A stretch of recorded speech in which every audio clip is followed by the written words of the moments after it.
الحمد لله نحمده ونستعينه ونستغفره ونستهديه ونؤمن به ونتوكل عليه ونشهد أن لا إله إلا الله وحده لا شريك له ونشهد أن سيدنا وحبيبنا محمدا عبده ورسوله الذي بلغ رسالة وأدى الأمانة ونصح الأمة وجاهد في الله حق جهاده. أما بعد إخواني وأحبتي رحمكم الله. Hadirin wal hadirat yang dimuliakan oleh Allah Subhanahu wa taala. Insyaallah kita melanjutkan daripada ta'lim kita di pagi yang sangat berbahagia ini. Kita niatkan untuk memperpanjang i'tikaf kita. Mudah-mudahan Allah Subhanahu wa taala menjadikan dengan sebab hadirnya kita dalam majelis ilmu ini, Allah Subhanahu wa taala ampunkan dosa-dosa kita.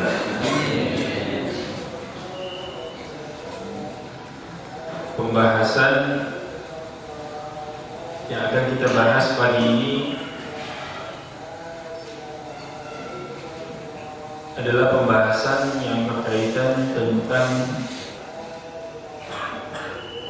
hukmul udhiyah, tentang perintah berkorban di dalam Islam, yang mana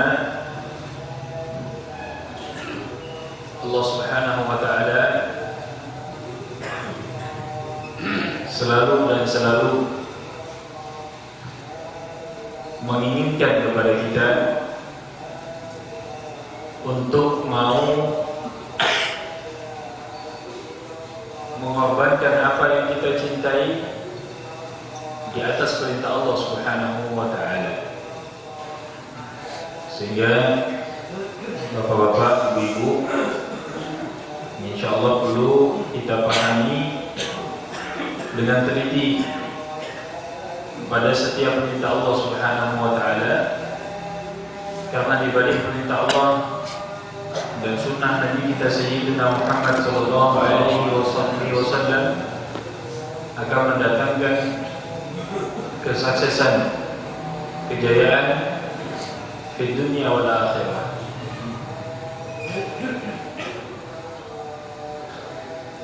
Bismillahirrahmanirrahim. Qala al-muallif rahimahullah ta'ala, nafa'ana Allah bi'ulumihi fid darain amin.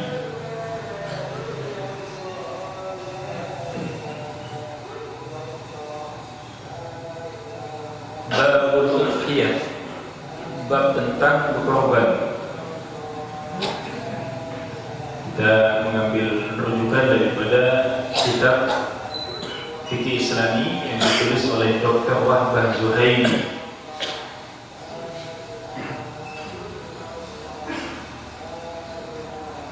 Waqad syuri'at fi sanati tsaniyah min al-hijrah. Perintah wajibnya berkorban ini sudah disyariatkan pada tahun kedua setelah hijrahnya Nabi sallallahu alaihi wasallam dari Makkah ke Madinah. Kaz-zakah wa salatil 'iid, sebagaimana perintah wajibnya mengeluarkan zakat, seperti yang digunakan kalimat pakai kaf, seperti tanggal ditetapkannya kewajiban mengeluarkan zakat, wal 'iidain, dan tahun juga ditetapkannya kesunahan pelaksanaan sholat Idul Fitri dan Idul Adha. Wa thabatat, dan sudah menjadi ketetapan masyru'iyatiha, kewajibannya bil kitabi wasunnati wal ijma'i. Kalau jemaah Al-Hakim ditanya, apa hukumnya berkorban? Apa dalilnya? Pertama daripada Al-Quran, As-Sunnah, dan Ijma'. Perintah dalam Al-Quran juga disebutkan dalam hadis-hadis Rasulullah sallallahu alaihi wasallam yang jumlahnya sangat banyak, baik yang dikeluarkan oleh Imam Bukhari, Imam Muslim, dan Ashabus Sunan yang lainnya. Wabil ijma', dan juga dalil ijma' yang disepakati umat Islam, baik di zaman sahabat maupun tabi'in ila yaumina hada, sampai saat ini.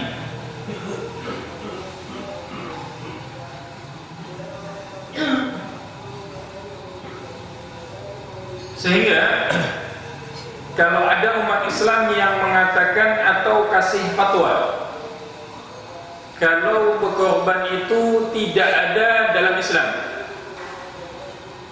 ataupun dia mengingkari tentang perintah untuk berkorban, yaitu menyembelih hewan kurban pada hari raya Idul Adha sampai akhir ayam tasyrik. Kalau dia ingkar, mana ada kurban? Saya nggak perlu. Apa itu sembelih? Apalagi sampai berani melarang menyembelih di tempat umum. Dajjal ibnu Dajjal. Dajjal anaknya Dajjal, cucunya Dajjal. Sekarang mulai turun perintah, gak boleh nyembelih hewan kurban di tempat-tempat umum. Yang ngomong bukan Islam, karena dia tidak kurban. Maka apa? Yang mengingkari tentang kewajiban kurban yang disepakati Al-Quran, As-Sunnah, dan Ijma', faqad kafar, sungguh telah kafir. Ini dalam Islam bukan permasalahan daging, bukan permasalahan sapi atau kambing. Permasalahannya perintah Allah Subhanahu wa ta'ala. Sehingga alim ulama menyebutkan dalil-dalil yang disebutkan daripada Al-Quran, As-Sunnah, dan Ijma'. Ammal kitabu, dalil yang diambil daripada Al-Quranul Karim. Faqawluhu tabaraka wa ta'ala, firman Allah tabaraka wa ta'ala, a'udhu billahi samil alim minasyaitanir rajim, fasalli li rabbika wanhar. Ini disepakati semua kalangan mufassirin, baik Imam Ibnu Katsir, Imam Qurtubi, Imam Ibnu Jarir, Tafsir Safwatut Tafasir, sepakati para mufassirin menukil daripada tafsir yang disebutkan para sahabat radhiyallahu ta'ala ajma'in. Umumnya para sahabat mengatakan kalimat fasalli, salatlah kamu. Ini khitab untuk melaksanakan salat Idul Adha. Li rabbika, untuk Tuhanmu. Wanhar, dan berkorbanlah kamu. Karena perintah salat 5 waktu telah turun sebelumnya. Perintah salat yang wajib telah turun sebelumnya. Kalimat fasalli li rabbika wanhar, ini dua-duanya menggunakan sighatul amr. Jadi sighatul amr ini kalau dalam bahasa Arab kalimat perintah yang mengatakan tentang perintah dari Allah Subhanahu wa ta'ala, salatlah kalian, kemudian berkorbanlah.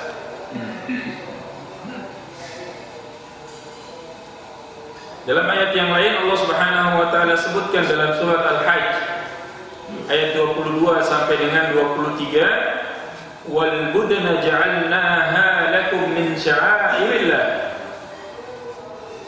bahwasanya hewan-hewan kurban ja'alnaha, kami menjadikan, lakum, bagi kalian, min sya'airillah, bagian daripada syiarnya Allah Subhanahu wa taala.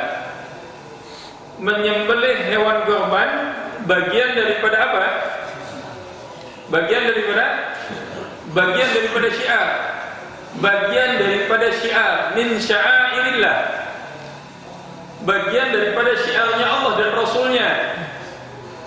Maka dalam Al-Quran, dalam ayat yang lain, dalam surat Al-Hajj juga dan surat Al-Anbiya, wa man yu'azzim sya'airallah, siapa yang mengagungkan syiar-syiar Allah Subhanahu wa taala. Syiar Allah termasuk salat berjamaah. Kalau ditanya kapan Israel itu akan hancur, kok tidak henti-hentinya. Jadi masalah ISIS digembar-gemborkan terus gitu. Yang umat Islam bingung benar atau tidaknya. Anggap tidak benar misalnya, ISIS itu anggap tidak benar atau tidak benar. Tapi masih banyak apa? Ketidakjelasan yang sudah jelas-jelas tidak benar, yang sudah jelas-jelas menjadi penjahat perang, seperti Amerika dan Israel dan Zionis-Zionisnya yang selalu menghancurkan dan berkeinginan untuk menghancurkan umat Islam. Ini nggak pernah dibahas. Yang sudah jelas-jelas jadi penjahat, yang dibahas itu sesuatu yang nggak jelas saja untuk mengalihkan berita-berita yang lain. Maka apa? Wal budana ja'alnaha lakum min sya'airillah. Wa man yu'azzim sya'airallah, siapa yang mengagungkan syiar-syiar Allah Subhanahu wa taala, fa innaha min taqwal qulub, maka sesungguhnya dia merupakan bagian daripada ketakwaan hati. Maka menampakkan syiar salat berjamaah ini sebagai salah satu kekuatan yang akan menghancurkan kekuatan orang-orang Yahudi dan Nasrani. Jadi nampak kalbunyan marsus, seperti pasukan yang tersusun dengan rapi, bangunan yang kokoh. Syiarnya dalam sholat berjamaah, syiarnya dalam wukuf di padang Arafah, syiarnya dalam berkumpul umat Islam hadir dalam majelis ilmu, syiarnya dalam berkumpulnya umat Islam ketika sholat jenazah kalau ada seorang mukmin atau mukminah ataupun wanita mukminah yang meninggal. Nampak syiarnya, nampak ramainya, nampak kekompakannya, nampak persatuannya umat Islam, wahdatul ummah. Dan juga ketika menyembelih hewan kurban, ini bagian syiar Allah. Ada yang menyembelih di musholanya, ada yang menyembelihnya di masjid, ada yang menyembelih di jalan, ada yang menyembelih di sekolahan. Pemerintah mau coba keluarin larangan untuk apa? Menyembelih hewan kurban di tempat-tempat umum. Yang fatwa bukan orang Islam, orang kafir, bahkan nggak punya agama. Maka hal yang seperti ini bertentangan dengan perintah Allah dan Rasulnya untuk mengedepankan syiarnya Allah Subhanahu wa taala. Ay min a'la'i dinillahi tabaraka wa ta'ala. Jadi bagian daripada syiar Allah adalah udhiyah. Sehingga hal yang seperti ini dalil yang pertama daripada Al-Quran. Kemudian yang kedua, jadi kan kita bicara tiga, Al-Quran, Sunnah dan Ijma'. Ini daripada Al-Quran, dalil perintah berkorban. Dan Allah Subhanahu wa taala tidak melihat daripada hewan korbannya, tapi yang Allah melihat sebetulnya dari seorang hamba ketika detik-detik momen masuknya Idul Adha. Kita sudah masuk di bulan Dzulhijjah. Ketika Allah perintahkan kalian ayyuhal mu'minun, wahai orang-orang yang beriman, untuk berkorban. Ketika Allah perintahkan kepada kalian, maka mana bukti kecintaan kita kepada Allah dan Rasulnya? Ini kalau suruh diminta korban harta yang dicintainya untuk kepentingan umat Islam dia tidak mau untuk korbankan, bagaimana ketika Allah perintahkan Nabi Ibrahim alaihissalatu wassalam untuk menyembelih siapa? Menyembelih siapa? Menyembelih anaknya Ismail, Nabi Ismail alaihissalatu wassalam. Kita akan bilang ini namanya bukan Tuhan namanya. Kalau saya suruh sembelih anak, kalau disuruh sembelih sapi atau kambing, goyang imannya. Atau maju mundur, tawadudnya datang, potong jangannya, kasih atau enggak ya, korban atau enggak ya tahun ini. Subhanallah. Ini tawadud dalam keadaan apa? Itu mengerjakan yang sunnah, bukan mengerjakan perintah Allah Subhanahu wa ta'ala. Maka berkah daripada keikhlasan Nabi Ibrahim alaihissalatu wassalam, Abul Anbiya, Allah Subhanahu wa ta'ala ganti Nabi Ismail wa fadainahu bidhibhin 'azim. Kami ganti dengan seekor kambing yang bisa disembelih. Amma sunnatu, sedangkan dalil yang diambil daripada sunnah adalah hadis yang dikeluarkan oleh Imam Hakim wa Ibnu Majah dan Imam Ibnu Majah wa Tirmidzi dan Imam Tirmidzi. Wa qala, beliau mengatakan hadza haditsun hasan, hadis yang hasan.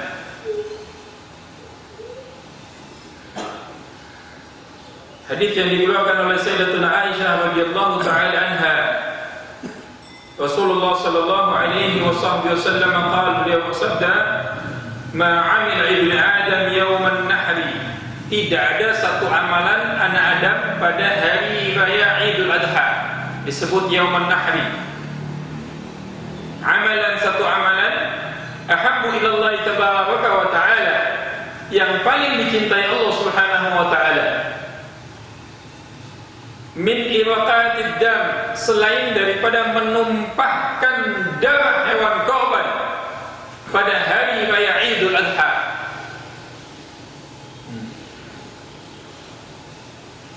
Innaha, sesungguhnya korban tersebut, hewan korban yang kita sembelih, la ta'ti yaumal qiyamati, akan datang pada hari kiamat, biquruniha, dengan tanduknya, wa adlafiha, dan kuku-kukunya, wa ash'ariha, dan rambut-rambut hewan korban tersebut. Wa inna ad-dama la yaqa'u min Allah azza wa jalla, darah ini sebelum tumpah ke langit, Allah sudah ganti dengan satu tempat, yaqa'u fil ardh, diganti dengan satu tempat, dikumpulkan dalam satu tempat yang Allah ganti dengan pahalanya Allah Subhanahu wa ta'ala. Fayatibu biha nafsa, yang akan membuat tazkiyah, membuat hati seorang bersih.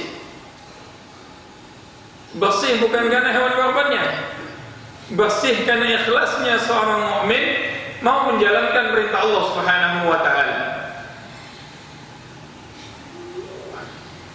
Wajah hadits Anas, dan juga hadis yang dikeluarkan oleh Anas bin Malik radhiyallahu ta'ala anhu, dikeluarkan oleh rawal jamaah. Semua ashab sunan mengeluarkan riwayat hadis ini, termasuk Imam Bukhari, Imam Muslim, Imam Ibnu Majah, Imam Abi Dawud, yang lain-lainnya. Dhaha Rasulullah sallallahu alaihi wasallam, Rasulullah telah berkorban bikabsyain amlahain, dengan 2 ekor kambing, aqranain, dengan 2 kambing yang besar yang bertanduk. Kambingnya bertanduk besar, tandanya kambingnya bagus. Dan beberapa hadis yang lain. Wajib wa'ajma'al muslimun ala masyru'iyatil udhiyah, dan sepakat ijma' kaum muslimin tentang disyariatkannya berkurban. Nah, terus bagaimana hukumnya menurut imam-imam madhab? Memang terjadi perbedaan pendapat di kalangan imam-imam madhab, termasuk perbedaan pendapat antara Imam Abu Hanifah dan imam-imam selain Imam Abu Hanifah, antara Imam Malik, Imam Syafi'i, dan Imam Ahmad bin Hanbal. Terjadi 2 perbedaan pendapat yang sangat-sangat kuat. Ikhtilaful fuqaha fi hukmil udhiyah. Kalau begitu berkorban ini hukumnya apa? Qala Abu Hanifah wa ashabu, Imam Abu Hanifah dan para sahabatnya, beliau mengambil ijtihad daripada Al-Quran, As-Sunnah dan dalil-dalil yang lain. Beliau mengatakan berkorban hukumnya innaha wajibatun. Berkorban ini hukumnya apa? Wajib. Menurut Imam Abu Hanifah, fi kulli amin, setiap tahun, ala muqimin, setiap orang yang berdomisili. Ini pendapatnya Imam Abu Hanifah. Bagi siapa saja yang berdomisili, tidak bepergian, wajib hukumnya ketika dia mampu untuk berkorban. Min ahli al-ansar, dia termasuk daripada ahli negeri tersebut. Ini pendapatnya Imam Abu Hanifah. Sedangkan pendapatnya pengikutnya ini mengatakan hukumnya sunnatun muakkadatun. Hukumnya sunnah muakkadah. Kok bisa beda? Imam Abu Hanifah mengambil zahir daripada perintah ayat, fasholli li rabbika wanhar. Ini kalimat perintah. Beliau mengatakan apa? Kenapa sampai beliau mengatakan hukumnya wajib? Di dalam hadis disebutkan, man wajada sa'atan, barang siapa yang mendapatkan kelapangan hidup. Ini wajada sa'ah, mendapatkan kelapangan.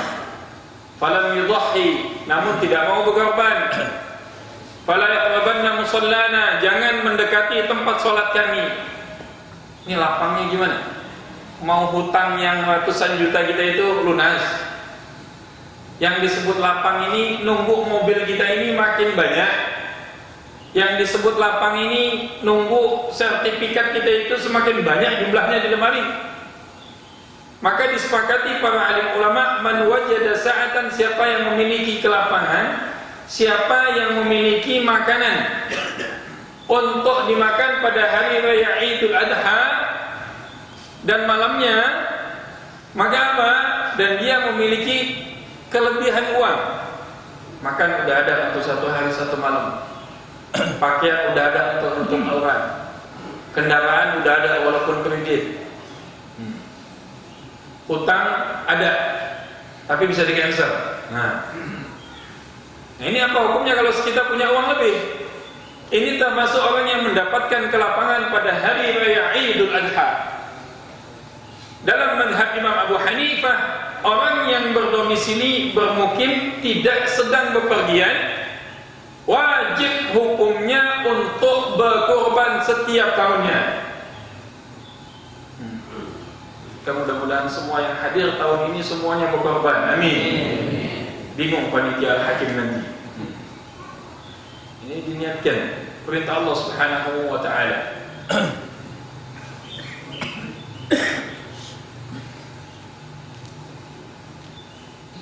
Nah, ini pendapatnya Imam Abu Hanifah yang mengatakan hukum wajibnya berkorban. Juga perintah yang lain, perintah ini mathalu hadzal wa'id, seperti perintah hadis tadi. Itu hadis dikeluarkan oleh Imam Ahmad, Imam Ibnu Majah dari sahabat Abu Hurairah radhiyallahu taala anhu. Seperti ancaman seperti ini menurut Imam Abu Hanifah, la yalhaq bi tarki ghairi wajib.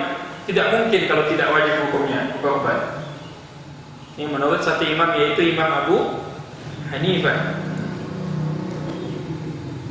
Sedangkan pendapat Imam Syafi'i, Imam Malik dan Imam Ahmad bin Hanbal menghukumkan berkorban ini. Kalau dalam Imam Syafi'i nanti ada perincian dua. Menurut jumhur, tiga imam ini berpendapat hukumnya sunnatun muakkadatun.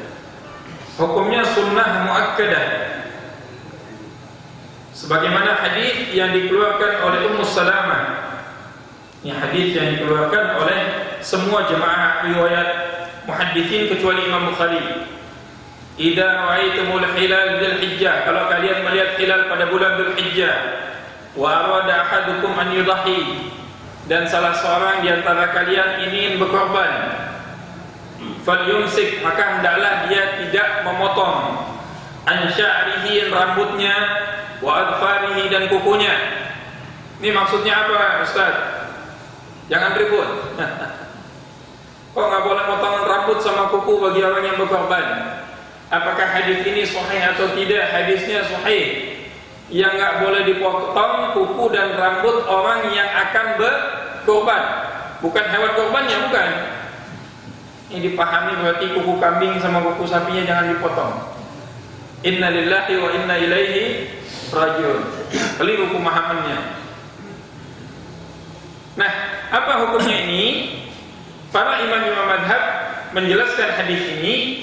Hukum dalam hal ini, kalaupun sampai dipotong, hanya sampai kepada tingkatan hukum makruh, tidak sampai kepada hukum haram ataupun hukum yang dijadikan alasan untuk tidak mau berkorban.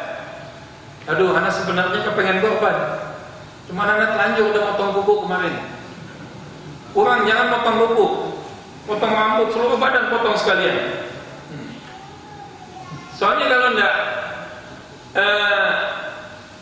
kalau sudah terlanjur untuk memotong daripada kuku dan rambut kita, tetap disunahkan, ataupun menurut Imam Abu Hanifah tetap diwajibkan untuk berkorban. Dan perintah hadis ini para alim ulama menyebutkan hukumnya tidak sampai kepada hukum haram. Hukum larangan di sini sampai kepada hukum karahah, adalah hal yang mustahabnya dianjurkan untuk dikerjakan.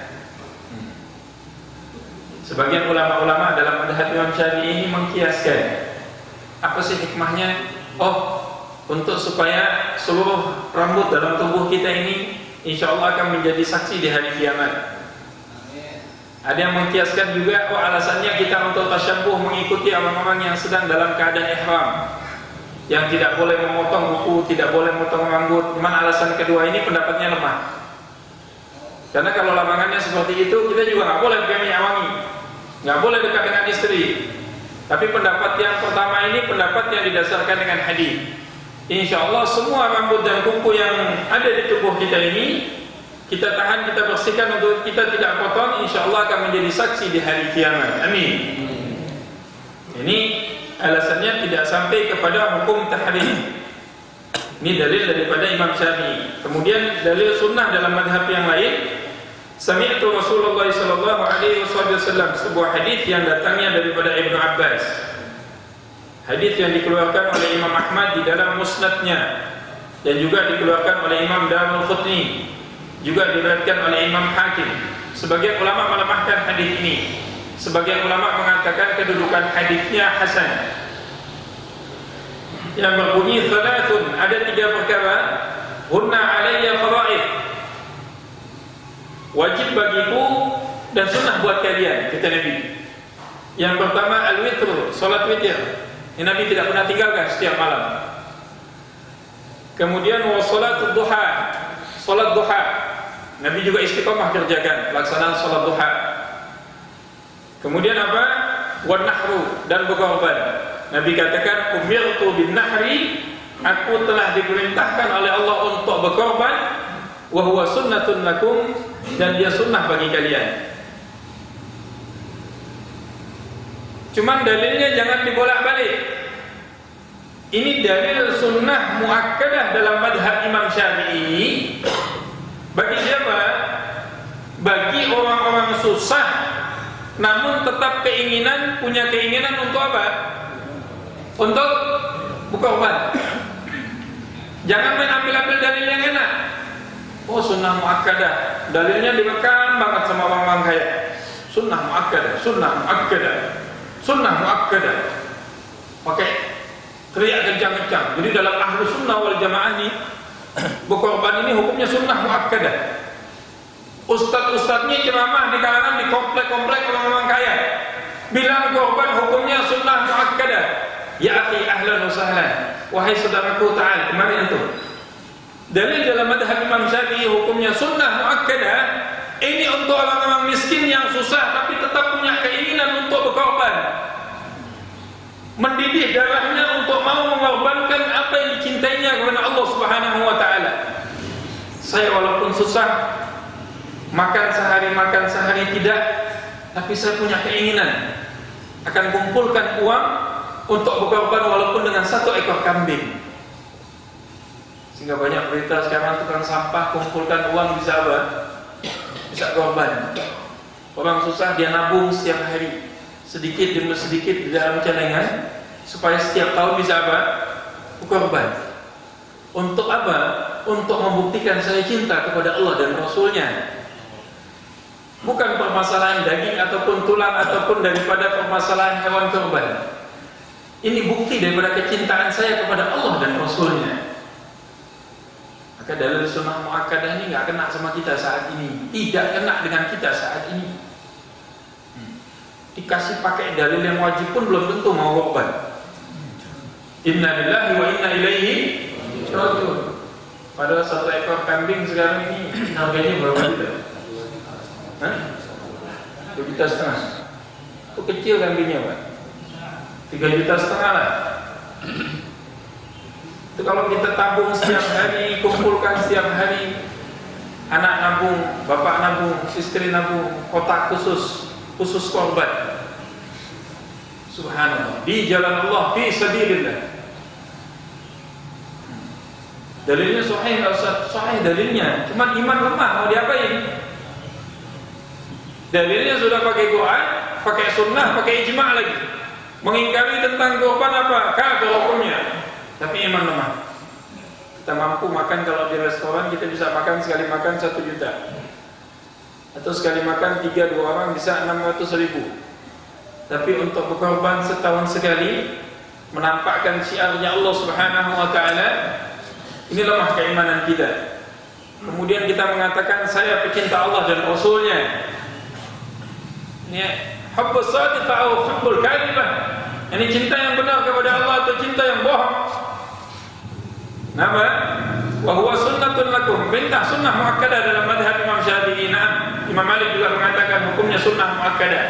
Imam Ahmad bin Hanbal juga menetapkan hukum korban sunnah muakkadah. Namun dalam hal ini, dalam kondisi umat Islam yang ketika itu dalam keadaan sangat-sangat susah, setelah diwajibkannya, setelah hijrah kedua daripada hijrahnya para sahabat dari Mekah ke Madinah, dalam kondisi kehidupan para sahabat dalam keadaan sangat-sangat susah, dalam kondisi dalam keadaan kadang mereka 3 hari tidak menemukan makanan, dalam kondisi terkadang mereka seminggu tidak makan, dalam keadaan mereka hanya memakan daripada gandum-gandum yang terbuat dari apa? Bahan yang sangat tidak layak. Mereka tetap apa? Sebagian besar mereka tetap berkorban. Apa yang dicintainya? Orang Arab ini kalau sudah makan kambing, nasi kapsyah katanya, itu sudah makanan yang Masya Allah, sudah paling enak. Itu kalau dia sudah makan nasi kapsyah itu seolah-olah pintu surga Allah tampakkan. Subhanallah, ini kambing muda. Dia makan 1 ekor kambing muda 2 orang gitu. Maka itu habis itu dia pada pengen kawin. Senangnya bukan main. Makanan yang paling disenangi bangsa Arab, al-kabsyah. Dalam kondisi lapar, kondisi kesusahan, paceklik, Allah perintah tahun untuk berkorban. Subhanallah, apa hikmahnya? Allah ingin apa makanan yang paling kamu cintai, korbankan karena Allah. Sebagai dalil buat kita, perintah berkorban ini banyak hikmah yang tersembunyi di dalamnya. Dalam madhab Imam Syafi'i, ini dalam kitab Mughni Muhtaj, dan juga dalam kitab Bujairah Al-Khatib, Imam Syafi'i berpendapat hukum daripada berkorban ini dibagi menjadi 2 bagian. Ada sunnah kifaiyah, kemudian sunnah ainiyah. Jadi ada sunnah kifaiyah ini minimal 1 keluarga, itu setiap tahun minimal 1 keluarga 1 orang korban. Dan sunnah kifai minimal apa? Seorang itu minimalnya sebakhil-bakhilnya sudah plus-plusnya sudah. Minimal seumur hidup 1 kali dia berkorban. Seumur hidup 1 kali dia berkorban. Maka mudah-mudahan yang seumur hidup belum berkorban, semuanya Allah berikan taufik untuk berkorban. Amin. Jangan sampai nunggu dikorbankan nanti. Habis disembelih nanti kalau tidak mau berkorban. Ini belum perintah untuk mengorbankan anak, Perintah untuk mengorbankan waktu yang kita cintai, perintah untuk mengorbankan apa? Harta benda yang lainnya untuk agama Allah Subhanahu wa taala.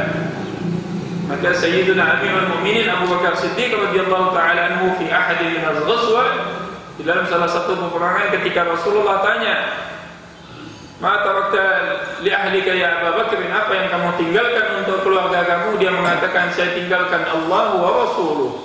Saya tinggalkan Allah dan Rasulnya. Dia korbankan seluruhnya untuk agama Allah Subhanahu wa taala.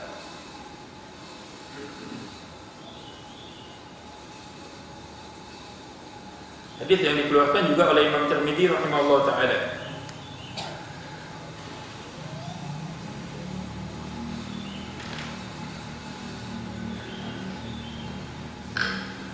Mau tanya jawab?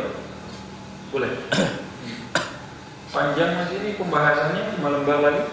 Mau kapan selesai? Baik, mungkin sambil jalan ada yang ingin ditanyakan. Coba.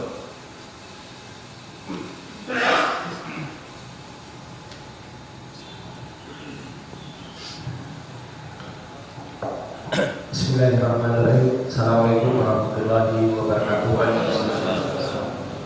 Berkaitan dengan mungkin tadi Pak Ustaz, apakah orang yang sedang berhaji juga wajib kurban di tempat asalnya?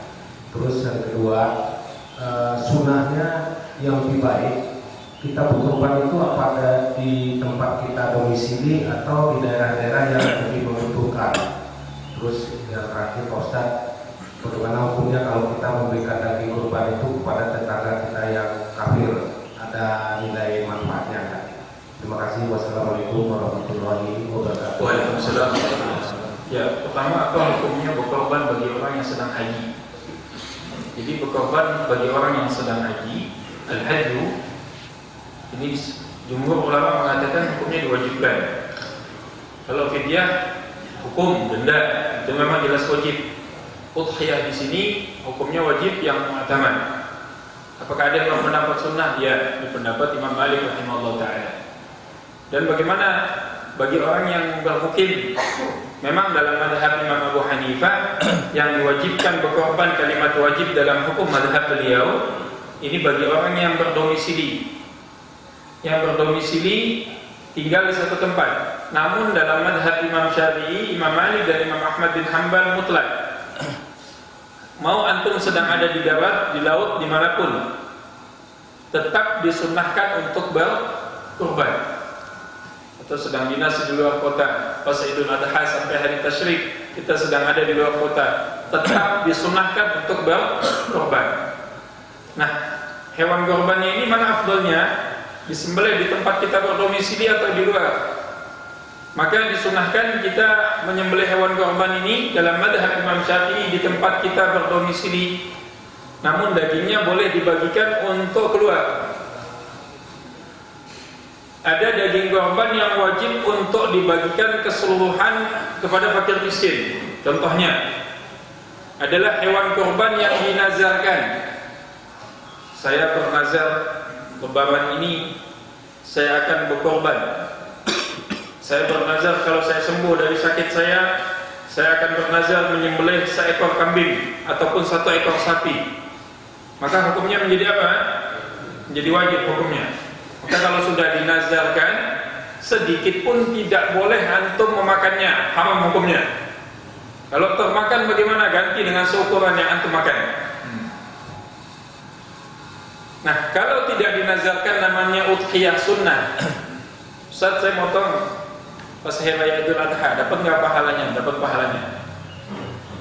Gimana hukumnya? Boleh 1/3 kita makan, yuhda bithuluth, dihadiahkan 1/3, kemudian wa yatasaddaq bithuluth, kemudian disedekahkan 1/3 kepada fakir miskin. Apa hikmahnya 1/3 bisa dihadiahkan? Dalam mazhab Imam Syafi'i dan mazhabnya Imam Malik, orang kaya pun boleh menerima kurban, sifatnya hadiah. Tapi bukan tamlik, bukan untuk dijual. Udah kaya, dapat hewan kurban dijual lagi. Haram hukumnya menjual belikan hewan kurban. Oh, dalam hadis yang diriwayatkan Imam Bukhari dan Imam Muslim, haram menjual kulitnya. Berarti kalau kulitnya nggak boleh, kalau dagingnya boleh. Nah, tuh. Enaknya kan? Kulitnya saja nggak boleh, apalagi dagingnya, apalagi isi dalamnya, apalagi hatinya yang lain-lain. Dibolehkan dijual kulit ini kalau sudah jatuh ke pihak yang kedua. Kalau masih pihak yang pertama ataupun panitia hewan kurban, panitia ini hukumnya wakil. Pak Fulan, kita bilang namanya Pak siapa lagi? Pak Fulan, Pak, saya tolong wakilkan saya, ini saya punya 1 ekor sapi. Tolong Bapak sebagai wakil saya sembelihkan ya. Sembelih. Enak aja main habis sembelih, sama tukang potongnya dibilang, kamu mau motong sapi saya nih? Mau. Kalau motong nanti upahnya apa? Kepala sapi. Ini haram hukumnya. Nanti kulitnya sebagai upahnya. Ini masuk. Man ba'a lahmul udhiyatihi fala udhiyata lahu. Siapa yang menjual daging korbannya, menjual kulit korbannya, maka apa? Tidak sah korbannya. Boleh dijual kalau sudah jatuh ke pihak yang kedua.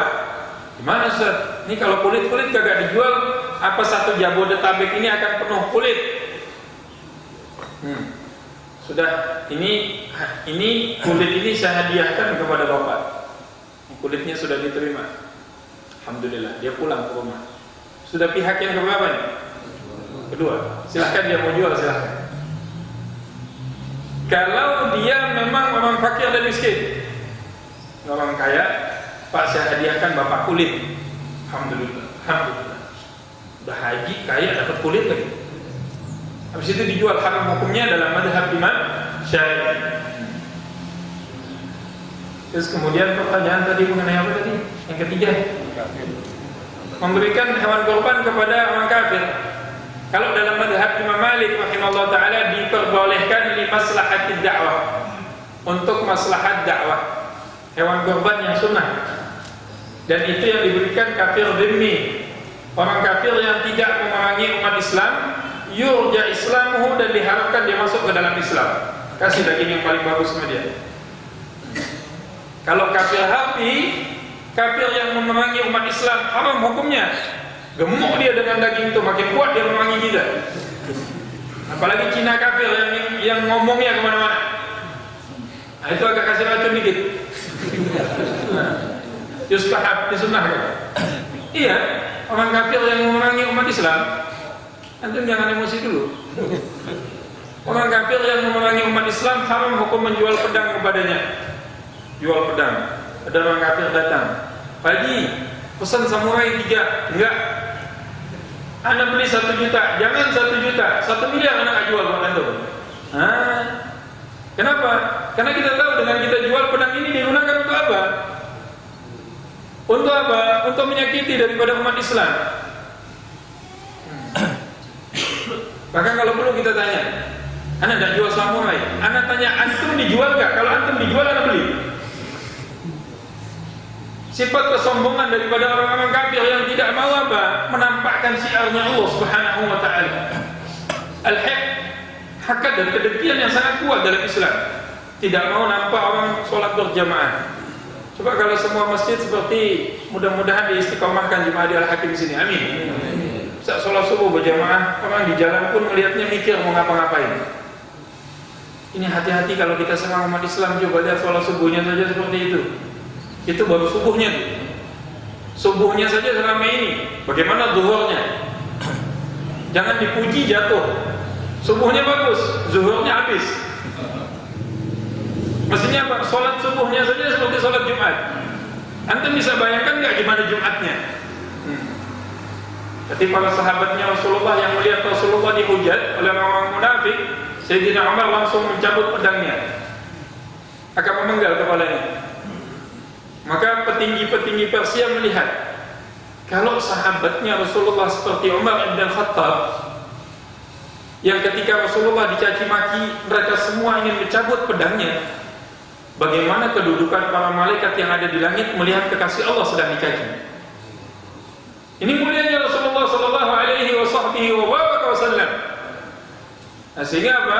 Dalam mazhab Imam Malik, guru daripada Imam Syafi'i memperbolehkan untuk memberikan hewan kurban kepada orang kafir lil maslahatid dakwah, untuk kemaslahatan dakwah. Kasih dan diberikan. Subhanallah, dilihat umat Islam ada perhatian kepada orang lain, sehingga mudah-mudahan kita harapkan dia masuk ke dalam Islam. Nah, pendapat dalam mazhab Imam Syafi'i, sebagian ulama Syafi'i mengatakan makruh hukumnya diberikan hewan korban kepada orang-orang kafir. Nah, tapi kepada kaum muslimin mustahab, kepada fakir dan miskin yang lain-lain, perintahnya untuk berkorban.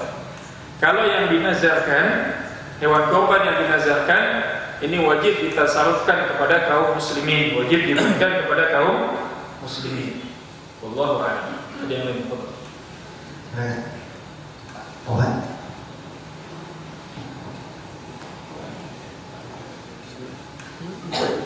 Assalamualaikum warahmatullahi wabarakatuh. Saya mau bertanya, Ustaz, kapan mulai puasa Dzulhijjah? Apalagi saat ini, tahun ini akan ada perbedaan waktu hari raya, mana Muhammadiyah sudah menetapkan Sabtu dan pemerintah menetapkan hari Minggu. Yang pertama. Yang kedua, tadi Ustaz menyatakan bahwa kalau kita berniat untuk berkurban, disunahkan untuk tidak memotong kuku dan rambut. Nah, kalau masalah niat, sebenarnya kan niat itu bisa jadi kita 3 bulan yang lalu, 4 bulan yang lalu sudah berniat untuk berkurban. Jadi sejak kapan itu dihitung niat berkurban itu tidak boleh memotong kuku dan rambut lagi? Ya, niatnya dimulai ketika melihat hilal bulan di bulan Dzulhijjah. Bukan 3 bulan yang lalu, di bulan Dzulhijjahnya. 3 bulan yang lalu sudah panjang kuku dan rambut kita. Kemudian mengenai masalah apa tadi? Puasa. Nah, ini memang terjadi untuk puasa sunnah Dzulhijjah ya. Kalau dalam mazhab Imam Syafi'i, hadis yang dikeluarkan Ashabus Sunan, riwayat ini dikeluarkan Imam Tirmidzi. Sunnah puasanya dari mulai awal Dzulhijjah. Namun dalam hadis yang dikeluarkan oleh Imam Bukhari dan Imam Muslim, hadis ini juga kedudukan hadis yang sangat sahih. Puasanya tanggal berapa? 9, 10, lagi 8. Puasa tanggal berapa? 8, 9, 10. Dalam riwayat yang dikeluarkan oleh Imam Muslim, puasanya pada tanggal 9. Ada riwayat yang dikeluarkan Imam Ibnu Majah, riwayat tanggal 9 dan 10. Mana yang benar? Semuanya benar. Yang nggak benar nggak puasa sama sekali. Oh, Ustaz, dalilnya sahih ini. Riwayat Imam Muslim disahihkan oleh para alim ulama. Iya, riwayatnya sahih, tapi ini juga gak puasa. Nah, mengenai perbedaan penetapan hari raya Idul Adha, Ana sarankan kalau bisa dalam untuk keputusan lebaran ini kita tetap sangka baik, kita wajib hukumnya untuk ikut pemerintah. Mereka yang memiliki lembaga Majelis Ulama Indonesia untuk memberikan survei melihat hilal. Ustaz, di sana sudah wukuf. Perbedaan jam antara Asia Tengah dengan Asia Tenggara ini berbeda. Oh, yang penting kan kita patokannya lihat TV sudah wukuf. Betul, sudah wukuf. Wukuf di sana di Asia Tengah. Sehingga perbedaan waktu di sini, sehingga terjadi perbedaan pendapat. Oh, Muhammadiyah sudah keluarkan Sabtu, nanti pemerintah keluarkan fatwa Minggu. Ini masih bagus, di Indonesia ini masih bagus begini. Kalau di negara-negara yang lain, kalau pemerintah sudah tetapkan Ahad, ada yang Sabtu ditembak. Kan bagus kita, nggak ditembak kan? Ahlan wasahlan. Kalau mau ada yang Jumat silahkan, mau ada yang Kamis silahkan. Maksudnya silahkan masuk neraka. Nah, ini ketetapan seperti ini, keputusan yang sudah ditetapkan pemerintah dengan sidang isbat hari apa? Bapak ini hari Jumat lagi. Sabtu atau Minggu? Minggu. Hari Minggu, Ahad. Nah, terus gimana Ustaz kalau yang mau Sabtu dengan ijtihadnya kita hargai? Oh, kan patokannya wukuf. Subhanallah. Yang lebih lucu lagi pas bulan Ramadan, dilihat di TV Saudi sudah sholat tarawih, dia besok langsung puasa. Kami dulu bertetanggaan, kita sedang belajar di Yaman. Yaman bertetanggaan dengan Saudi Arabia, sehingga kalau kita pergi haji biasa naik bus waktu itu dari Yaman ke Saudi itu 12 jam sudah sampai perbatasan Saudi. Pemerintah Saudi sudah berpuasa, pemerintah Yaman belum mengeluarkan waktu ketetapan untuk puasa. Berbeda 1 hari. Karena terjadi perbedaan mutlak. Nah, ini terjadi perbedaan ini dua-duanya Masya Allah kita hargai. Jadi di Indonesia ada yang puasanya duluan, ada yang belakangan. Apalagi ada yang sholat yang lebarannya duluan belakangan. Paling untung khatib. Ada yang khatibnya 2 kali. Innalillah. Anu khutbah iya, besok khutbah lagi iya. Namun sang khatib nggak boleh meyakini kalau satu Ramadan, akhir Ramadan sebagai 1 Syawal. Haram hukumnya. Kenapa antum khutbah juga? Apa khutbah aja teman, puasa tetap aja. Ini seperti ini kita melihat dalam hal ini insyaallah Majelis Ulama Indonesia dalam hal ini mudah-mudahan Allah Subhanahu wa taala tetap berikan taufik kepada mereka untuk menyampaikan kabar yang akurat insyaallah. Jadi tetap wajib untuk mengikuti daripada pemerintah. Walaupun pemerintahannya fasik misalnya, apa hukum mentaati pemerintahan yang fasik? Kalau dia memerintahkan bukan hal kefasikan, wajib hukumnya untuk ditaati. Kalau dia memerintahkan bukan hal kefasikan yang diperintahkan perintah Allah dan Rasulnya, asalkan dia seorang muslim, kita wajib taati. Urusan kefasikan yang ada urusan antara dia dengan Allah, dan efeknya apa?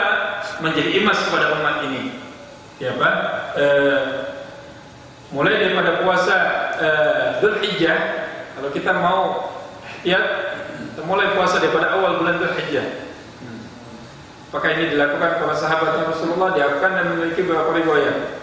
Memang riwayat-riwayat yang dikeluarkan Imam Bukhari dan Muslim terbatas. Namun tidak menutup riwayat-riwayat yang kedudukannya hasan, kedudukannya sahih, baik yang dikeluarkan Imam Ibn Hazm, Imam Daruqutni dan imam-imam yang lain. Allahu a'lam. Mungkin ada yang lain? Tulang? Tulang. Betul.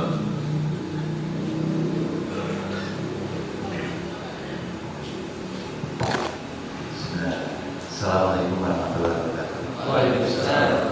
Ustaz, saya mau menanyakan tadi kalau misalnya kita bertobat itu kurang lebih itu kan ada yang menawarkan antara 2,5 juta sampai 3,5 juta satu kambing. Nah, bagaimana misalnya kita mengeluarkan kalau misalnya 3,5 juta kita dapat 3 kambing, kemudian kalau 2,5 dapat 4 kambing, diberikan kepada lebih banyak tempat, misalnya 4 tempat. Mohon nanti itu penjelasannya. Kemudian yang kedua pertanyaannya adalah kalau kurban itu mesti harus diniatkan guys. Dan kalau diniatkan kemudian ada kita misalnya punya keluarga dan kemudian kita ada lagi yang lain tapi bingung kita mau niatkan kemana, itu nanti niatkan ke siapa? Yang kedua. Kemudian yang ketiga, kalau kita mempunyai satu pekerjaan misalnya di satu tempat dan kita ingin juga memberikan kurban di tempat kerja kita misalnya, dan kita pokoknya kita memberikan di situ, kita juga bingung mau dinyanyikan ke siapa, apakah dinyanyikan kepada nama atau dinyanyikan kepada siapa. Itu yang ingin saya tanyakan, 3 pertanyaan. Terima kasih. Assalamualaikum warahmatullahi wabarakatuh. Ya, mengenai masalah harganya, ini kan ada batasannya. Jadi kambing ini minimal yang umurnya berapa tahun? Berapa sedikit? 1 tahun, 2 tahun, mana benar? Umur 2 tahun? Umur 2 tahun masuk tahun ke 3. Kita ingat satu mazhab Imam Syafi'i. Ada yang pendapat yang penting dia sudah besar, atau kopak. Atau sebagian berpendapat 1 tahun untuk domba. 1 tahun tapi masuk tahun ke 2. Untuk kambing 2 tahun, dia masuk tahun yang ke-3. Kambing ada 4 tahun. Kambing 50 tahun? Tidak ada. Nah, ini yang seperti ini. Kalau memang sudah memenuhi syarat, ukurannya dia sudah sampai 2 tahun masuk tahun ke-3, atau domba 1 tahun masuk tahun ke-2, maka walaupun harganya 2,5 juta, kita bisa bagikan. Kita mau beli 6 juta, bisa beli 3. Tapi 3,5 juta ini nggak bisa dicari yang kecil-kecil. Ini tetap satu korban, tapi dikeluarkan dengan bagus, dengan bertanduk kalau bisa. Maksudnya bertanduk ini kias. Maksudnya nggak harus dicari yang bertanduk. Biasanya kalau sudah bertanduk besar itu dagingnya padat. Cari yang besar, yang bagus, yang warnanya juga ada bercampur antara putih dengan hitam, atau putih saja, atau warnanya coklat. Diberikan yang terbaik, ini kita berikan. Kemudian namanya untuk niat, ini kita niatkan untuk apa? Yang pertama untuk diri kita, kemudian keluarga kita, anak kita, setiap orang yang dalam tanggungan kita. Ini kita niatkan. Misalnya kita motong 1 ekor sapi, ini bisa diniatkan untuk 7 orang. Nah, jadi tidak sah patungan korban kambing. Dia tidak dianggap korban. Ini kayak di sekolahan, mohon maaf ya, kumpulin patungan. Nanti pas itu mau dekat-dekat Idul Adha dia beli kambing. Terus anak tanya, nanti kalau mau nyembelih namanya siapa? Ya pokoknya kita sebut aja nama-nama kita. 1 ekor kambing disebut dengan 1 nama. Terus gimana Ustaz? Saya tetap mau nabung, insya Allah adik-adik yang patungan tadi mendapatkan pahala berkorban. Pahalanya dapat. Cuman karena kita ngaji ilmu fikih, kita harus pintar. Pas nyembelih diniatkan untuk atas nama 1 orang, karena 1 ekor kambing. Ini arisan RT, 1 RT ngumpulin 1 ekor kambing. Di rumahnya, lemarinya, masya Allah, pakaian bekasnya yang kalau dijual itu bisa jadi 10 ekor kambing. Bakhilnya masya Allah, bakhil bin pelit bin medit, udah binnya banyak udah. Kalau dia keluarkan semua di jalan Allah diganti dengan hewan korban, sehingga Imam Ibnu Hajar Asqalani beliau mengatakan bahkan berkorban pada hari raya Idul Adha ini lebih baik dibandingkan sedekah sebanyak apapun bentuknya. Anda nggak mau korban, Anda punya uang 10 juta, Anda mau bagikan ke fakir miskin. Ustaz, yang mana yang afdal? Anda berkorban atau Anda bagikan uang Anda, sedekah Anda pada hari raya Idul Adha? Disepakati ulama-ulama Ahlus Sunnah wal Jamaah, korban yang antum keluarkan di hari raya Idul Adha khairun min sedekah. Lebih baik daripada sedekah uang yang antum keluarkan. Sesuai dengan waktunya. Ini waktu Idul Adha, waktu yang paling baik amalannya apa? Korban. Kita jangan dibalik-balik, waktu korban sedekah, waktu sedekah korban. Waktunya enggak korban, kita sering makan daging kambing. Betul atau enggak? Betul. Yuk kita ke Abu Nawas sana. Udah lama nih enggak makan nasi kapsah. Ini yang rekaman mau nyetel di YouTube juga bingung ngomongnya kapsah-kapsah aja. Makan, sekali makan daging kambing muda berapa totalnya? Pelayannya bilang berapa? Ini Pak, 1,4 juta. Ya akhir besar gesek.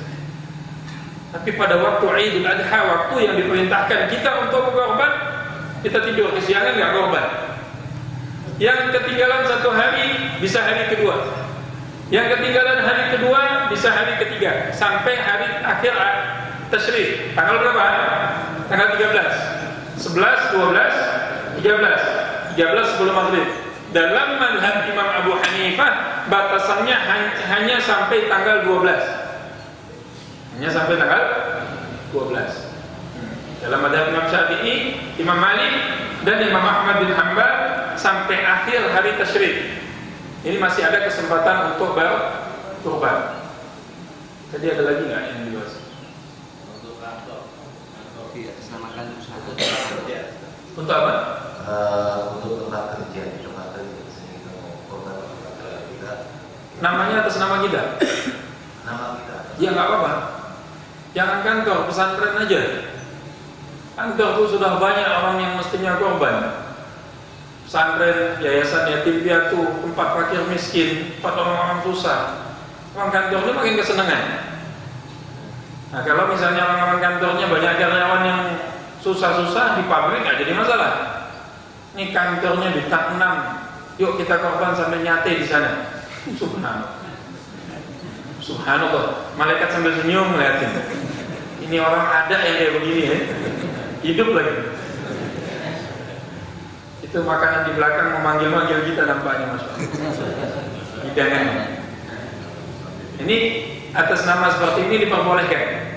Jadi sah nggak hukumnya? Sah. Berpahala nggak? Berpahala. Cuma kita melihat mana yang lebih afdal.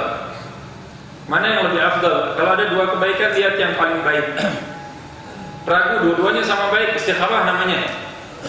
Nah, jadi istikharah ini dua kebaikan yang kita bingung mana yang paling baik. Kalau ada yang lebih baik, ini diberikan. Allahu Akbar. Betul. Silakan. Amplinya mana? Mic-nya dari mana? Amplinya, maaf. Mic-nya. Maka kalau lapar bawaannya masih. Mana tulang belum tanya? Iya kan? Assalamualaikum warahmatullahi wabarakatuh. Bicara tentang afdal Ustaz, saya teringat peristiwa kurban tahun lalu yang kebetulan jatuhnya di hari Jumat. Apakah kita lebih baik menyembelih kurban di hari Jumat itu, atau pada ini sering memundurkan ke hari Sabtu dengan alasan nanti kalau kita potong di hari Jumat kita tertahan Jumatnya Ustaz?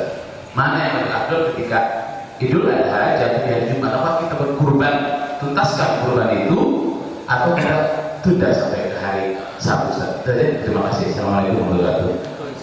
Ya ini bisa lihat daripada kondisinya ya. Kalau sampai kondisi sampai kita meninggalkan Jumat ya ini, maka berkorbannya bisa selepas Jumat. Walaupun kan terjadi perbedaan antara Imam Ahmad bin Hanbal dengan imam-imam yang lain. Kalau terjadinya dua Idul Fitri bertepatan dengan hari Jumat, sebagian pengikutnya Imam Ahmad bin Hanbal mengatakan tidak perlu Jumat lagi, hanya melaksanakan sholat zuhur. Tapi pendapat jumhur Imam Syafi'i, Imam Abu Hanifah dan Imam Malik tetap diwajibkan pelaksanaan Jumat. Hadis yang dikeluarkan Imam Ahmad dalam musnadnya juga ataupun yang dikeluarkan imam-imam yang lain, Rasulullah mengatakan kepada sahabat yang hadir dari luar Madinah yang datang sholat Idul Adha bersama Rasulullah di Madinah, Nabi perintahkan pulanglah kalian, tidak perlu Jumat lagi. Ini bagi orang yang datang jauh dari luar Madinah, karena tidak memungkinkan dia untuk datang dari tempat yang jauh. Barang siapa yang kalian ingin tetap duduk, barang siapa yang kalian ingin bisa kembali. Ini hadis bukan untuk orang yang berdomisili.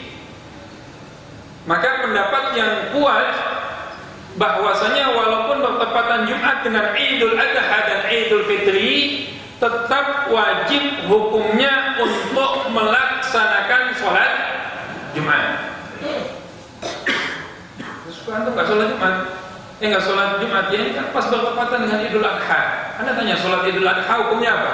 Sunnah muakkada. Sholat Jumat hukumnya apa? Fardhu ain, wajib, bitawatur dan al-Quran. Nah, mana yang didahulukan tadi? Maka didahulukan kita menjaga sholat Jumat. Nanti korbannya hari Sabtu boleh. Minggunya juga boleh. Nggak usah harus Sabtu, habis Jumat juga bisa.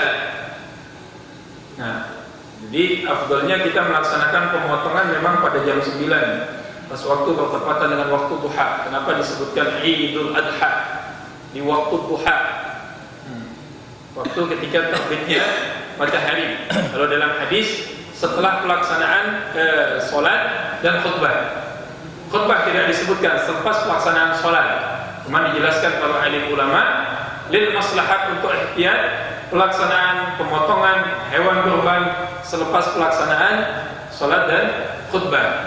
Sehingga Untuk sholat Idul Adha sunnah untuk disegerakan. Sudah terbit matahari sholat, supaya diberikan kesempatan secepatnya kita bisa melaksanakan apa? Pemotongan korban. Untuk sunnahnya sholat Idul Fitri, sunnah untuk diakhirkan. Kesempatan bagi orang yang belum membayar zakat fitrah. Jangan dibalik. Giliran pas lebaran Idul Fitri panitia gerogetan aja. Udah cepat-cepat, ngapain cepat-cepat? Itu masih banyak orang yang belum bayar zakat fitrah. Nah, waktu membayar zakat fitrah ini paling afdal sebelum pelaksanaan sholat Idul Fitri. Nah, sehingga untuk Idul Adha kita segerakan pelaksanaan sholatnya. Khutbahnya juga jangan terlalu panjang, juga jangan pendek banget. Ntar hasilnya nggak balik modal katanya. Tapi sedang. Nah, juga untuk sehingga segera langsung kita buat apa? Pemotongan hewan kurban. Nah, apa hukum menyimpan hewan kurban? Ini dalam satu permasalahan dalam fikih Islami. Memang dulu ada riwayat yang Rasulullah SAW melarang untuk menyimpan hewan kurban. Namun riwayat tersebut dimansukh dengan datangnya hadis berikutnya, diperbolehkan para sahabat untuk menyimpan hewan kurban bagi mereka yang memang membutuhkan. Jadi iddikhar penyimpannya dulu tidak diperbolehkan. Di yang lebih afdal dibagikan keseluruhannya. Allahu a'lam. Assalamualaikum warahmatullahi wabarakatuh. Waalaikumsalam warahmatullahi wabarakatuh. Ustaz, dalam kenyataannya ya, bahwa kondisi masyarakat itu tidak sama antara satu daerah dengan daerah yang lain. Katakan di lingkungan DSD itu dalam hal pembagian kurban itu katakan bisa jumlah orang miskinnya tidak terlalu banyak misalnya, kemudian yang berkorban banyak, sehingga satu keluarga atau satu orang itu dia bisa mendapatkan paket dari 3 masjid untuk satu orang. Sehingga kalau kita lihat dari pemerataan pembagian daging kurban ini kan dibandingkan dengan masyarakat lain, katakan di kampung atau di pesantren yang jauh di pedalaman, mereka mungkin jumlah yang korban itu sangat minim. Sehingga bagaimana kalau katakan di sini banyak hewan kurban, karena masyarakatnya juga tidak terlalu banyak, sebagian dari hewan kurban ini kita kirim ke pedalaman, kita kirim ke pesantren yang jauh tadi.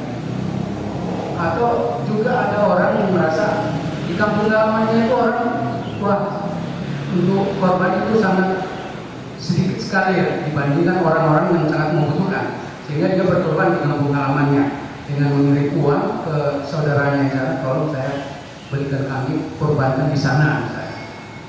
Ini bagaimana Ustaz? Ini secara tadi yang disinggung masalah domisili juga menyangkut apa yang dikemukakan teman kita tadi, bahwa di kantor itu kan bukan domisili dia. Ini bagaimana keabsahan korban kita? Wassalamualaikum warahmatullahi wabarakatuh. Ya, maksudnya berdomisili di sini. Ini pendapat Imam Abu Hanifah, kapan kita wajib untuk berkorban? Wajib berkorban. Nah, namun untuk pembagian pendistribusian hewan korban ini kita bisa berikan kemana-mana. Bahkan untuk zakat yang lebih ekstrim ya. Zakat kan pembagian dikhususkan kepada beberapa golongan. 8 golongan. Untuk zakat pun, ini Imam Nawawi rahimahullah ta'ala yang mensyarahkan daripada Sahih Muslim, dan beliau termasuk mujtahid dalam mazhab Imam Syafi'i. Beliau mengatakan memperbolehkan memindahkan zakat ke tempat lain kalau memang di tempat lain itu lebih membutuhkan, apalagi hewan korban. Maksudnya apa? Kita bisa distribusikan yang ada kepada tempat ataupun daerah-daerah yang lebih membutuhkan. Sehingga apa? Semakin banyak yang berpikiran seperti ini, umat Islam yang di daerah pedalaman sana semakin apa? Semakin terbantu. Namun harus kita ingat, perintah berkorban ini adalah perintah di mana kita dilatih. Untuk apa? Terlatih untuk mau berkorban minimal 1 tahun sekali. Nah, ini bahkan orang miskin pun tetap dianjurkan untuk berkorban. Orang kaya yang lain-lain. Nah, ini pendistribusian hewan korban ke daerah-daerah yang susah sangat dianjurkan. Tidak ada khilaf dalam hal ini, diperbolehkan. Bahkan mustahab, dianjurkan kalau memang melihat maslahat. Nah, kita udah terlampau banyak, maka distribusikan. Nah, ini hewan korban yang sunnah. Maksudnya hewan korban yang bukan nazar. Kalau dinazarkan, kalau saya sembuh dari sakit saya, atau kalau perusahaan saya yang bangkrut ini kembali bangkit, saya bernazar untuk memotong 3 ekor sapi yang akan saya bagikan kepada orang miskin. Katanya perusahaannya bangkit, maka nazarnya hukumnya apa tadi? Wajib sembelih 3 ekor sapi. Pas dilihat dia tempat dia berdomisili nggak ada orang apa, nggak ada orang susahnya, semua orang kaya. Maka wajib dia berikan ke kampung yang mana di mana semua bisa mendapatkan daging tersebut dan semuanya orang miskin. Itu hukumnya. Ya, tidak menjadi permasalahan. Oh, maaf, Ustaz. Saya kan ada sistem pengiriman dari korban. Kalau misalnya kita punya kontainer atau apa itu bisa lah ke tempat jauh. Nah, tapi kalau misalnya bagaimana kalau hewannya yang kita kirim atau uangnya yang kita kirim? Ya, uangnya juga boleh, hewannya juga boleh. Asalkan begini ya, karena garis bawahi. Jangan habis sholat Idul Adha kita dapat paket dari BSD. Ustaz, ini udah beku, paket beku. Nah, ini bilang ini apa? Korban. Ya, antum jangan bilang korban. Kalau mau ngasih kambing daging bilang aja. Kalau disembelihnya sebelum Idul Adha, bahkan disembelih sebelum subuh dagingnya, bukan termasuk hewan korban. Saking semangatnya dari malam dia udah sembelih. Dia udah bagi-bagi, dia udah pak dikasih plastik. Mungkin kalau tulang dia punya freezer gede dimasukin di dalam. Bagikan, ini bukan hewan korban. Barang siapa yang menyembelih hewan korbannya dalam hadis sebelum daripada terbitnya matahari, atau misalnya sebelum daripada pelaksanaan Idul Adha, fala udhiyata lahu, tidak termasuk daging udhiyah. Sehingga apa? Menyembelihnya pun harus lepas daripada sholat Idul Adha atau seukuran dengan sholat Idul Adha. Nah, sehingga kambingnya juga boleh, sapinya kita kirim juga boleh, uangnya juga boleh. Jadi untuk korban ini tasarrufnya luas. Bahkan contohnya ketika kita ada di Makkah, Madinah, kita bukan orang yang berdomisili. Makkah, Madinah ini bagi orang yang haji disebut kita orang yang bermukim, orang yang niat di satu tempat tinggal lebih dari 3 hari ataupun 4 hari, dia disebut mukim. Orang yang tidak pergi dari tempatnya kecuali untuk menunaikan hajat, mencari nafkah yang lain-lain, maka dia disebut berdomisili. Ini dalam konteks pemahaman hukum fikih. Berdomisili itu memang tinggal. Contohnya santri, pelajar. Ini misalnya kita di Al-Hakim ada buat pesantren. Di dalam pesantren ini ada pelajar yang tinggal 50 orang. Anak mau tanya, ini namanya bermukim atau berdomisili? Hah? Namanya bermukim. Ustaz, dia kan tinggalnya sampai berminggu-minggu, bahkan mondoknya sampai 4 tahun, walaupun 10 tahun. Karena satu saat dia punya keinginan untuk kembali kemana? Kampungnya. Itu yang disebut domisili. Nah, teman-teman yang ada di BSD saat ini, antum semuanya yang tinggal di BSD lingkungan Al-Hakim sini, ini disebut orang-orang yang berdomisili. Nah, bagaimana kita yang berdomisili bisa nggak hewannya kita berikan tempat yang diperbolehkan? Mana yang lebih bagus? Lebih bagus di Al-Hakim juga korban, di tempat lain juga korban. Ustaz, ini 1, 2. Nanti kalau ente korban 2 ekor kambing, itu minimal Allah ganti 20 ekor kambing. Enggak, ente nggak mau pahala. Ya sudah, masuk aja neraka. Kasih yang baik nggak mau. Giliran hitung-hitungan perbankan cari bunga yang paling tinggi mau. Ini hitungan sama Allah yang bunganya, insya Allah bunganya nggak kurang daripada 700 kali lipat. Antum ikhlaskan di jalan Allah dalam hadis dilipat gandakan sampai 700.000 kali lipat. Cari apa usaha bisnis yang kayak begini? Maka kalau seorang muslim ditanya, antum bisnisnya apa di bulan ini? Anak bisnisnya bisnis kambing dan sapi. Maksudnya apa? Anak akan berkorban harta anak akan potong sapi, potong kambing untuk menampakkan syiar di jalan Allah Subhanahu wa taala. Ana bertanya, siap semuanya? Jawab, siap semuanya? Nah, janji, catat. Panitia catat. Antri sapi sama kambing, antri semuanya. Wallahu a'lam. Dan Allah berikan pemahaman. ربنا تقبل منا انك انت السميع العليم وتب علينا يا مولانا انك انت التواب الرحيم اللهم اغفر لنا ولوالدينا وارحمهما كما ربيانا صغيرا ولجميع المسلمين والمسلمات والمؤمنين والمؤمنات الاحياء منهم والاموات انهم قريب مجيب دعوه يا قاضي الحاجات اللهم عليك باليهود والنصارى ومشاكلتهم شتت شملهم وفرج جمعهم وقلل عدهم واجعلهم في الغالبين اللهم جملنا بالعافيه والسلامه وحققنا بالتقوى والاستقامه اعنا لمجمه الندامه انك سميع الدعاء اللهم اختم لنا بحسن الخاتمه ولا تختم علينا بسوء الخاتمه اللهم اهدنا واهدي بنا يسر لنا هدانا واجعلنا سبابا لمن اهتدى اللهم اجعلنا هادين مهتدين غير ضالين ولا مضلين ثبتنا وثبت ايماننا وثبت موازيننا يا فتاح يا جواد يا كريم ربنا آتنا في الدنيا حسنة وفي الآخرة حسنة وقنا عذاب النار وصلى الله على سيدنا حبيبنا شفينا مولانا محمد والحمد لله رب العالمين سبحانك اللهم وبحمدك أشهد أن لا إله إلا أنت أستغفرك وأتوب إليك وبالله التوفيق والهداية السلام عليكم ورحمة الله وبركاته